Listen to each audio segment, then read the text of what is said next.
Alright guys, Dominic here for Kit Guru. Happy New Year to you. Today we're talking about laptops.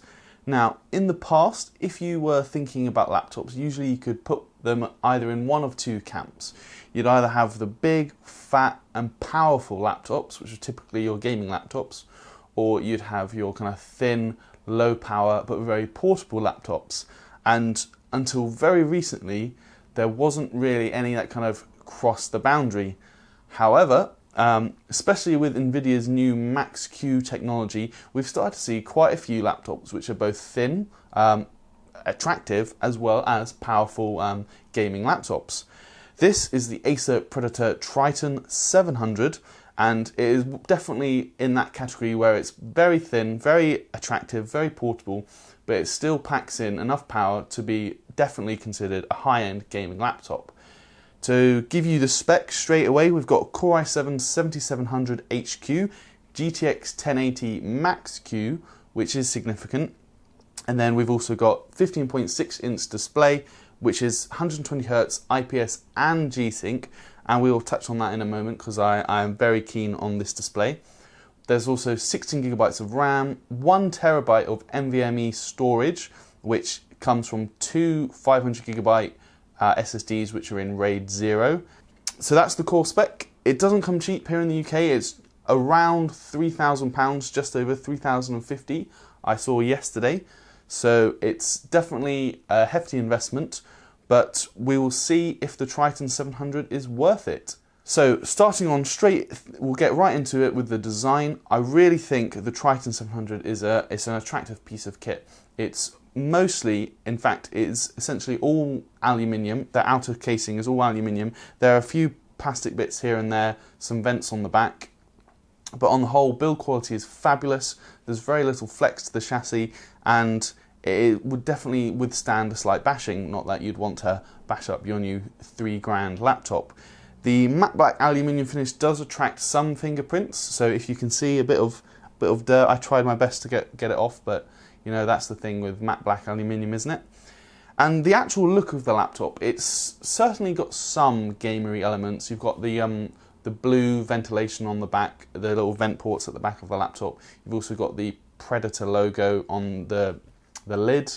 So it's definitely, you know, it's not like a ultra work friendly laptop, but at the same time, you know, you're not going to look like an idiot if you're taking this out in public, because it walks a fine line. You can, if you look at it, you can tell it's a gaming laptop, but at the same time, it's not really anything too outrageous. So happy with the design. It's actually also, as I mentioned, it's very portable. That's one of the key things with the Triton, portable yet powerful. It weighs 2.4 kilos, which isn't quite Ultrabook standards, but it's compared to what we've seen in the past, you could easily put it in a backpack and take it around with you. It's not going to weigh you down that much. And actually, another key feature is the chassis itself is only 18.9mm thick, or thin rather. When you've got it set down on a table like this, there are two rubber feet on the bottom which do make the actual profile slightly thicker, more closer to 25mm, but the actual chassis itself is 18.9. It's just those rubber feet which raise it slightly, which make it look slightly thicker, but that's purely just to get a bit more ventilation, a bit more airflow. So happy with the design. It's nice and portable, and considering the spec, I'm actually very impressed they've managed to cram it in something this small. Now, another key feature is undoubtedly the display, and I think this is probably, if not the best, one of the best features about this laptop. As I mentioned, it's 120Hz IPS, it's full HD, but it also has G-Sync. So really, what we get is a very smooth, very responsive display. The colours are accurate, viewing angles are especially good. Even looking on from here, I can see there's very little colour shift. So it's a real pleasure to use. I had a great time playing this, especially gaming when you're using the GTX 1080 to get the best. You know, you fully utilise that 120Hz display, and G-Sync as well is a really good addition. I've seen a couple of 120Hz laptops previously, and they didn't have G-Sync, so you don't quite get the smooth, tear-free experience you do with this. It is 1080p, so across 15.6 inches, I think that's the smart thing to do. It also means you get you can have the 120Hz panel. So all in all, I think the display is actually a great feature of this laptop, the Triton 700. Now, moving on to the keyboard, what we have is actually a fully mechanical keyboard. It is low profile, it's not a full-size desktop mechanical keyboard like we've seen on the MSI Titan, for example, or indeed the Acer Predator 21X. However, the keys themselves are low profile, clicky and tactile, so they're essentially, consider them downsized Cherry MX Blue switches, and that means there's a really good feeling to it. Typing is fine. They're also fine for gaming as well, so I really can't complain too much about the keyboard. So while the keyboard itself is very good, one issue with it is related to the trackpad. The elephant in the room, we have come to it. As you can see, the keyboard takes up the whole bottom section of the laptop. So what Acer have done is they've shunted the trackpad up here into this glass panel section. And I really don't like it. There's a few things wrong with it. I'll touch with straight away the positioning. What you have is, just by having it right here, it's very hard to use. There's only a very small section where you can put your wrist, which means you have to bend back quite uncomfortably if you want to use the actual trackpad. The alternative is to have your whole arm across the keys, which obviously gives accidental key presses, and there's just really no comfortable way to use this trackpad, which is a great shame. Also, because it's in this glass section, it's actually looking right down onto one cooling fan and the CPU and GPU heat pipes over here. It gets really warm, especially if you try to use it after you've been gaming. It's quite uncomfortable to use. Another issue with the trackpad is actually it doesn't take up the whole of this glass section. All of this glass bit is not just the trackpad, some of it's just for looks. So there's just a couple of marked boundaries which let you know where the trackpad ends, but they're actually pretty much impossible to look at. Especially if you're looking at an angle, you've got the laptop here in front of you, you're not going to be able to see them. The only way you can see them is if you look straight down. Even here from this side, I can see one there, and that's it. So you'd be tracking, and your arms like this is uncomfortable. You track, and your finger moves off away from the designated trackpad area, and suddenly your cursor dies and it's not doing anything. It's very frustrating. So the fourth issue, and this is the one that comes back to the keyboard, is the keyboard has now been shunted right up to the very edge of the frame. So there's no wrist rest area as you would have, where typically you'd have the trackpad would be down here, the keyboard would be up here, and you can use either side to rest your wrists. That's not here. So it depends how you use your laptop, but for me, I was using it primarily on the table, and my wrists were going straight on the hard wood, and it just wasn't very comfortable. So for gaming, I found it best to actually use a detachable wrist rest, which I got from a separate keyboard. But not everyone might have one of those, so if you want to use the keyboard most comfortably, that's an extra investment. I don't want to sound too harsh, but really the trackpad is a massive downer on this laptop. It really takes the shine off it, and it just means you can't really use the laptop without a mouse, which some people might say, oh, any serious gamer is going to use a mouse anyway. Fair enough. But if you just want to use it for Word, you just want to browse the web, you don't want to have to carry a mouse with you everywhere for that, especially because it's such a portable laptop. You would think a feature is being able to take it to and from work, and you might not necessarily want to have a mouse with you the whole time. Now, we'll quickly move on to I/O. Here on the left-hand side, there's two USB 3.0 headset jacks, and there's one recessed USB 2.0, which is great for putting a wireless mouse receiver, because you can plug it in and it won't stick out from the main body of the laptop, so you can leave it in there at all times, you won't even know it's there, and still be able to carry on with your mouse, which, given the poor trackpad, is quite a good feature. Now, over on the right hand side, we've got the power button. There's one USB 3.0 giving a total of 3. There's also Thunderbolt, which is in Type-C form, and there's one RJ45 port. Then moving around to the back, you've obviously got power in, and there's HDMI and DisplayPort, full-size outputs, which is great. You could just plug this into a 4K TV. Maybe you come home from work, plug it into a 4K TV, and you're good to go. So I think that's quite good to have those two outputs there.